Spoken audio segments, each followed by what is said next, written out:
글을 준비했으니 여러분도 편안하게 들어주세요. 안녕하세요. 저는 제로웨이스트샵 알맹상점에서 근무하고 있는 고나연입니다.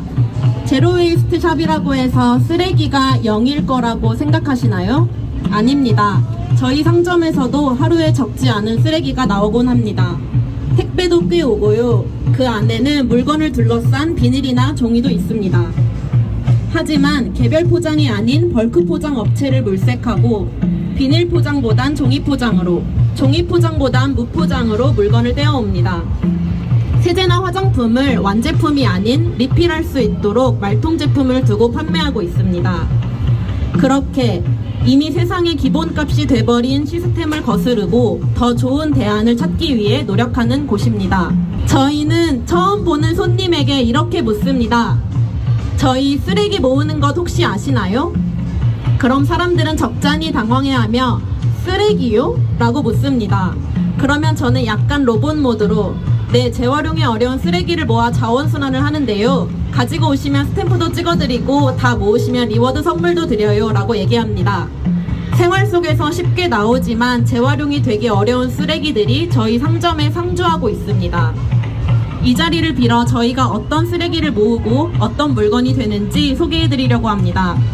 첫 번째, 종이팩을 모아 휴지를 만듭니다. 종이팩은 고급 펄프라 종이로 배출하면 다운 그레이드가 됩니다.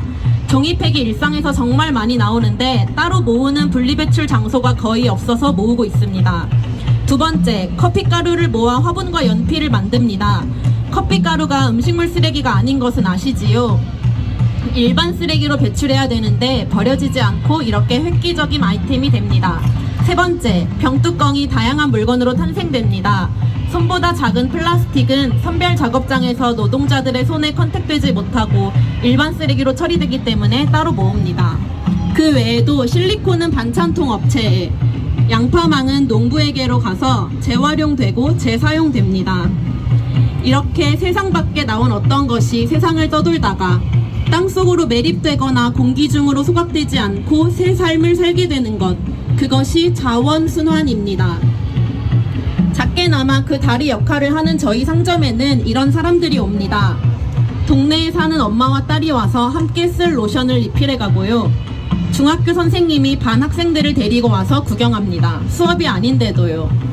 어떤 연인들은 가볍게 데이트하러 와서 우유팩이 휴지가 된다는 등의 말을 듣고 갑니다.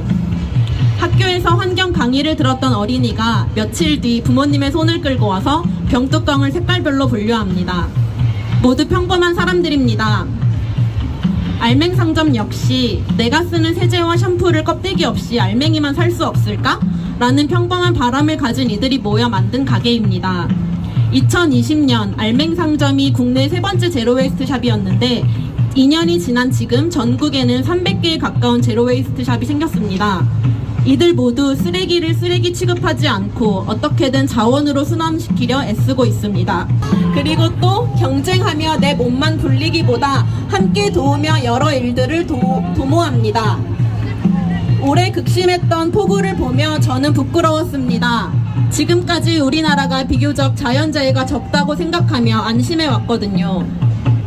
우리나라의 이야기는 아니니까, 더더욱 내 이야기일 리 없으니까 뉴스를 보며 안타까우면서도 마음속 깊이 안심해왔던 날들이었습니다. 상상이 되지 않았습니다. 하지만 이제는 상상합니다. 상상이 될 수밖에 없었습니다. 우리 동네에 홍수가 나면 내 고양이와 어떻게 대피해야 할까?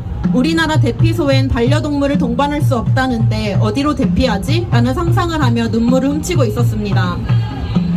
제가 중고등학교를 다니던 시절만 해도 환경 문제의 주된 화두는 오존층의 구멍이 나날이 커지고 빙하가 녹아 북극곰의 서식지가 없어지고 있다는 이야기였습니다. 아무리 높이 하늘을 날아도 닿을 수 없는 곳의 현상이었고 평생 한 번 가보기도 힘든 곳의 이야기였습니다. 하지만 지금은 어떨까요? 제가 어렸을 때부터 살던 동네가 홍수에 잠긴 것을 처음으로 보았습니다. 친구의 고향에선 폭우로 인해 큰 건물들이 다 쓸려 내려갔습니다. 아, 결코 청소년과 어린이들이 살아갈 미래만을 걱정할 게 아니구나 라고 생각했습니다. 어떤 노래의 제목처럼 내가 과연 무사히 할머니가 될 수 있을까? 라는 걱정이 불현듯 들었습니다. 저는 최근에 작은 결심을 해보았습니다. 이 결심을 나누며 발언을 마무리하려 합니다. 저는 모이기에 힘쓰는 사람이 아니었습니다. 또 주변 사람들에게조차 강하게 권유하지 못했습니다. 하지만 이제는 애쓰려고 합니다. 함께 모여 환경 다큐도 보고 비건 음식도 먹고 쓰레기도 주우며 일회용 컵 보증금제 시행도 유예했는데 시행 범위까지 축소한 환경부 욕도 하면서 나만큼의 목소리를 내려고 합니다. 그리고 이왕 이 자리에 나온 김에 여러분에게도 감히 권유드려 봅니다. 하나라도 먼저 알게 된 여러분이, 지금 이 행진에 참여하게 된 우리들이, 지금 제 목소리를 듣고 있는 당신이 우리가 길이자 대안인 이 세상에서 당신의 방법으로 기후 정의를 외친다면 분명 희망을 꿈꿀 수 있을 것이라고요. 껍데기는 가라, 알맹이만 오라. 탄소 중립 넘어 배출 제로 사회로. 감사합니다. 네, 발언해주신 분에게 다시 한 번 더 큰 박수 부탁드립니다.